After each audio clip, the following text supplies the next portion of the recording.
சமூகம் நமக்கு என்ன கத்து கொடுத்துட்டு இருக்கு தெரியுமா? யாரையும் நம்பாத. அவனை பார்த்தா நல்லவன் மாதிரி இல்லடா.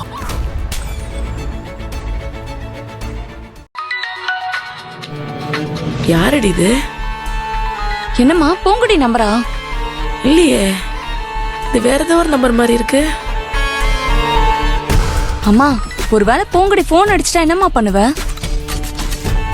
அவ ஃபோன் பண்ணா மட்டும் உடனே எந்த போய் தாலி கட்டிடுவானா?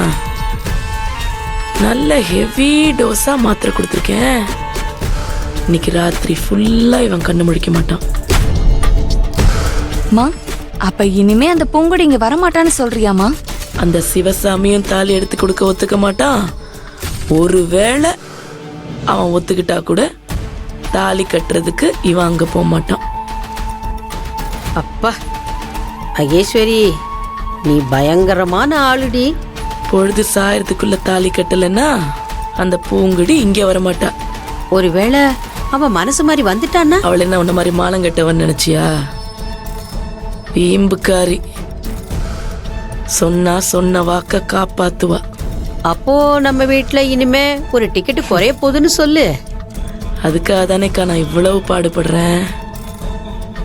கவலைப்படாத, நாம நினைச்சது கண்டிப்பா நடக்கும். இப்படி தூங்கிட்டு இருக்கிறவன் எப்படி போய் தாலி கட்டுவான்? வாய்ப்பே இல்ல மகேஷ். அப்போ இந்த தடவை நாம தான் ஜெயிக்கிறோம். கவலையே படாத. மா எதுக்கும் நம்ம இந்த போனை ஸ்விட்ச் ஆஃப் பண்ணிடலாமா? இவன் போன் ஆன்ல இருந்தாதான் இவனை எப்படியும் கான்டாக்ட் பண்ண முடியும்னு பூங்குடி நம்பிக்கிட்டு இருப்பா. இல்லன்னா வேற ஏதாவது ஒரு வழியில இவனை பிடிக்க முடியுமான்னு யோசிக்க ஆரம்பிச்சிருவா. போன் ஆன்லயே இருக்கட்டும். எப்படியும் போன் எடுக்க போறது இல்ல. அப்படி இருக்கிறப்போ நாம ஏன் பயப்படணும்?